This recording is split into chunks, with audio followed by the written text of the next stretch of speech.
Hello there and welcome to another BoBeats synthesizer review, and today we're not just checking out one synth, we're checking out two. This is the East Beast, a subtractive style synthesizer, and this is the Pest, a West Coast inspired synthesizer. They're both very affordable, around $250, so at that price there's a lot to like here. They're really interesting for somebody starting out with synthesizers. There's also a lot to like here if you're a bit more advanced user, and there's also obviously some limitations because at $250 you have to cut corners somewhere. Full disclosure, both of these synths were provided to me by Cre8audio, but as usual I can say and do whatever I want in the video, and the video has a sponsor, which is DistroKid, so more about them later in today's video.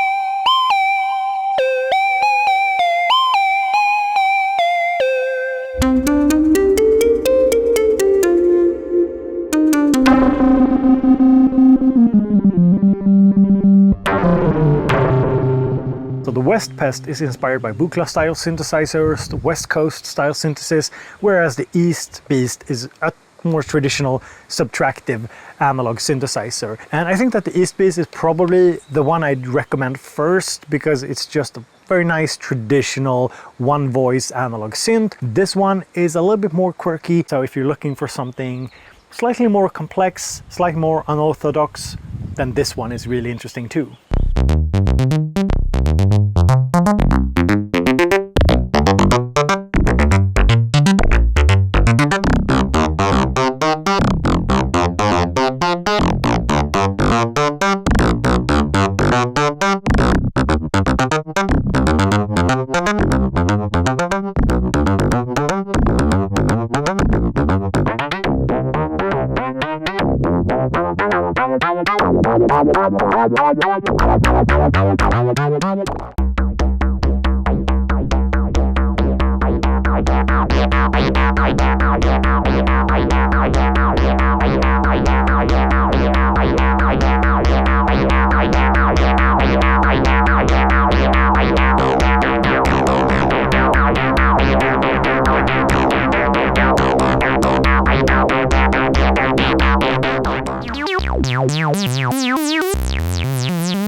So what do we mean by West Coast and East Coast style synthesis? Well, on an East Coast style synth, which is a subtractive synthesizer, you start with really rich waveforms and then use a filter to shape them, to shave off harmonics. So an East Coast style synth is probably what you think about when you think synthesizer. A West Coast style synthesizer instead doesn't use a filter, but instead a wave folder or some kind of modulation to build up its sounds, adding harmonics. So what does this mean in practice? Well, if you want a synthesizer for more contemporary music, then I think that a subtractive synth is usually where you should start. But if you want to create more experimental sounds, sounds that are filled with dissonance or atonal sounds, or just wild sounds that sound wildly different from the stuff that you hear on the radio, then a West Coast style synth is definitely interesting. And a West Coast style synth will just take you into that kind of territory story more quickly, more easily than a subtractive synth. So let's do an overview of the Beast. It's your standard subtractive East Coast style synthesizer. We have the oscillator section here with a filter section, envelope section, an LFO, volume control. You play it using the keys, it has a little sequencer, it has an arpeggiator, and these things are the same between the Beast and the West Pest. We can select between multiple different waveforms.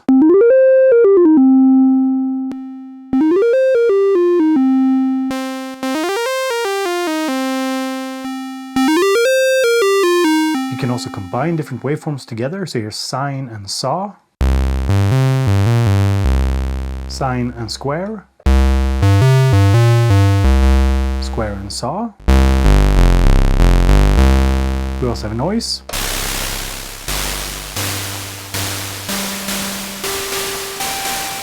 Something that I did notice, however, is that the oscillator bleeds through when you set it to noise. So you have a bit of tone. I'm not entirely sure if you can get rid of that. I haven't been able to do that, so that's something to keep in mind. For the square wave, we can also change the pulse width. And I really like the sound of this. And you can modulate the pulse width, take the LFO out here, set it to width mod, and it just sounds really nice.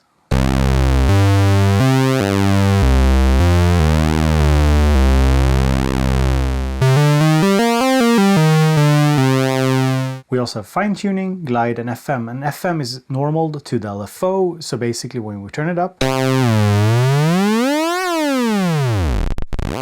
we're using the LFO to impact the pitch. So if you turn the LFO all the way up and you set the LFO to the higher range, so it's faster, so you can probably see the blinking light here.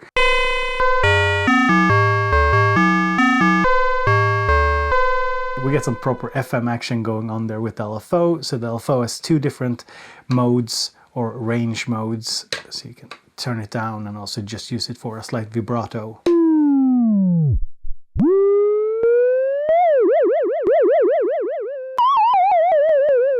Here's a patch with some slight frequency modulation with our really high-speed LFO.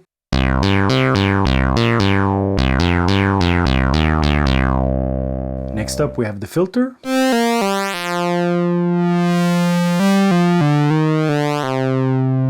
And I think that it's one of the best, and I'm not exaggerating here, one of the best filters in a sub $300 Euro synthesizer. It's just really, really nice.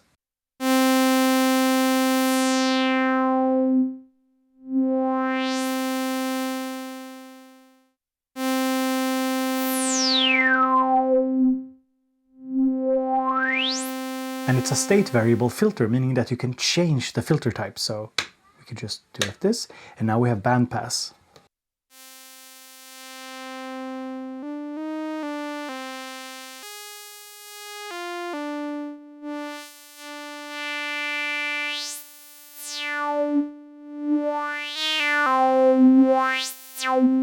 And then we have high pass, and I think it sounds just really nice.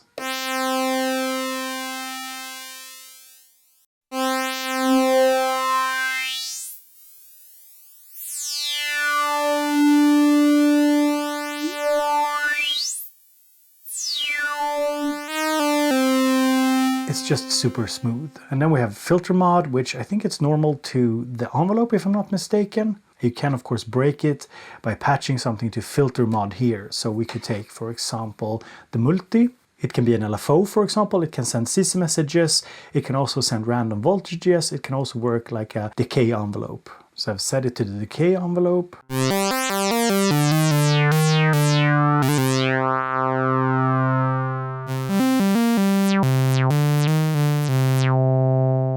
You can also combine the three filter types together, for example, bandpass and high pass together.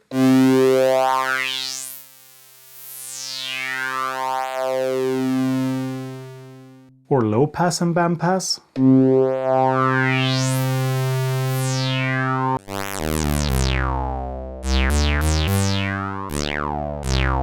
Or why not low pass and high pass?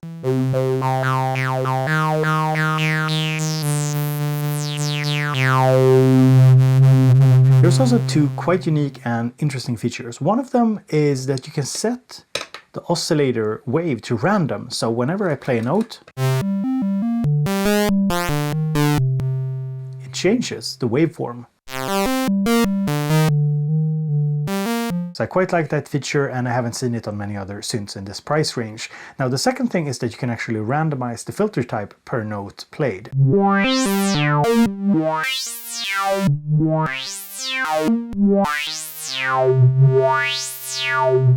It's a little bit wild and unpredictable, but I do think that you can use this for some interesting musical things.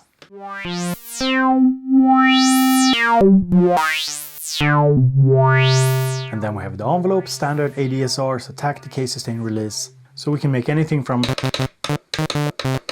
snappy sounds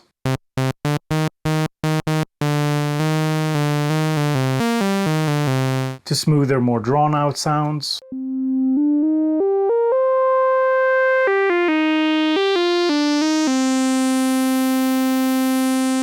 And just a quick note, these synths are fully eurorack compatible, so you can just take them out of the housing and put them in your eurorack and you're good to go.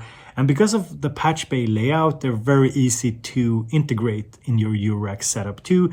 You have inputs and outputs for most of the individual modules here, so it's quite usable. So let's do a little overview here of the Pest. So the main feature is the wave folder and the dynamics controller over here. So this basically replaces the filter and the ADSR on a more East Coast style subtractive synthesizer. So we can play the synth using the little keyboard here, and we can select different waveforms.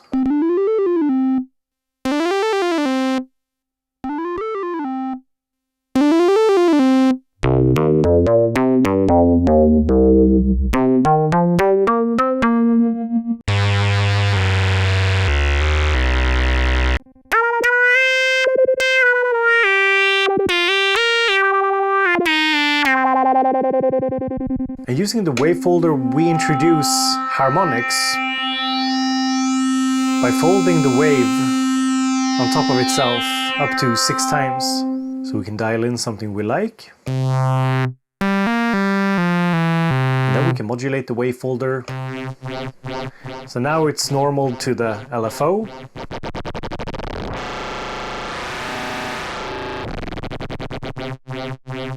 But we can break this patching by patching in something else. So what I like to do is using the multi. So this is a multifunction generator. It can be CC messages, it can be an LFO, it can be random voltages, it can also be a decay envelope. So let's take the multi out, and I think I've set it to the decay, and let's take it to the fold mod.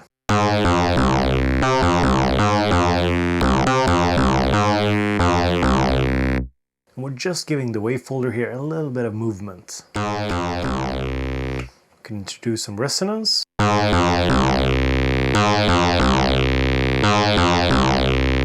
And before we move on to the dynamics controller, you also have FM.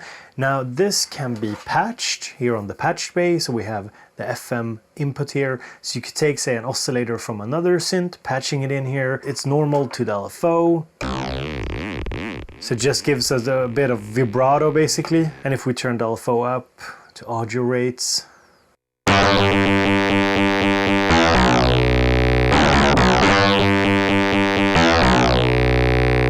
so to me the FM input is definitely most interesting if you patch something else in, say an oscillator from another synthesizer.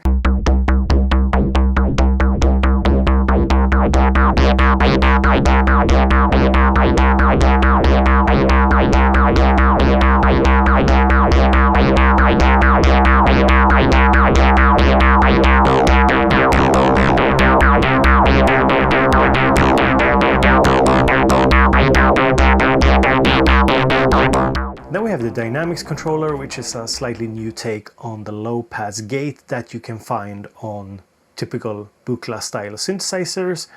So here we have the sustain, and you can hear that it sustains the note. Now if I turn it down, you can hear that it also cuts the higher frequencies, so it functions as a low pass filter. But it also functions as a gate with sustain.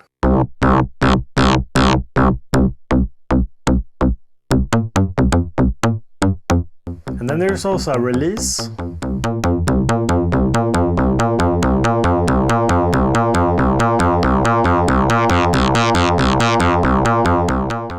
And release mod.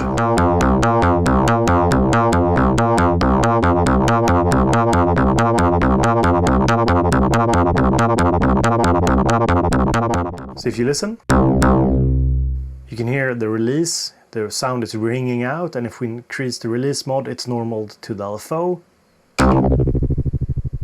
It's modulating that release. And we can patch something else. So right now it's a triangle LFO. We could take the square LFO and we could patch it into the dynamics mod here.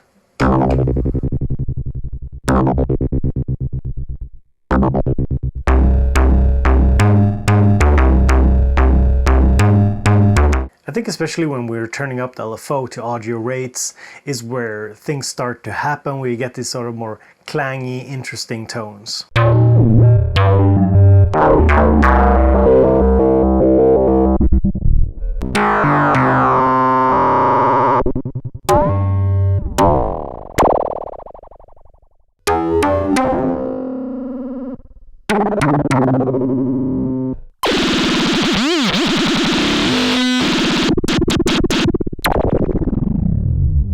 So the dynamics controller works quite differently from a standard ADSR, so we don't really have any control over the attack portion of the sounds. You can hear that it's always quite snappy. The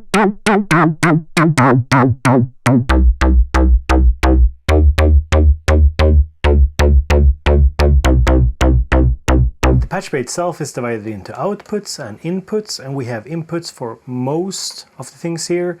So we have pitch input, we have sync input, we have clock in, MIDI in, FM inputs, we have dynamics input, dynamics mod input over here, fold input, so we can input something else into the wave folder. We can control the fold mod here using some other CV source. We also have dynamics gate input, so we can take the multi and trigger the gate.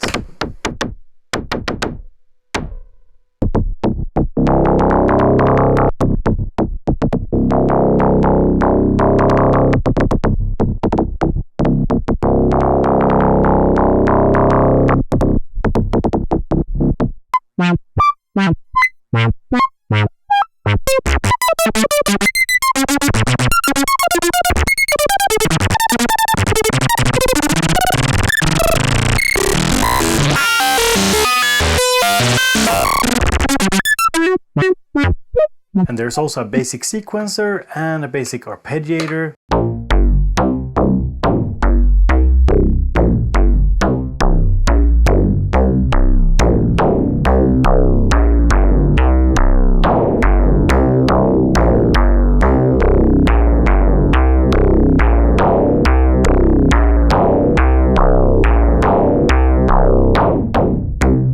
And both synths have this cool feature that it can change the oscillator type per note being played.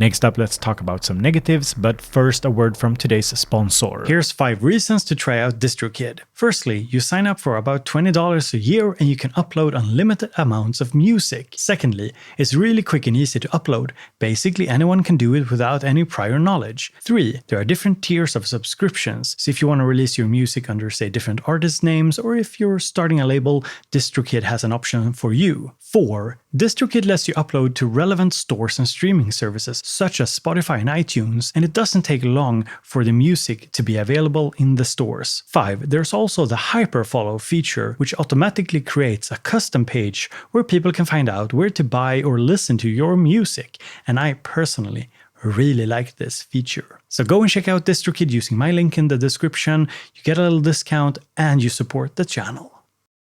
Next up, I want to talk about some limitations and potential negatives with these synths. Firstly, I gotta say, at $250 there's not a lot to complain about.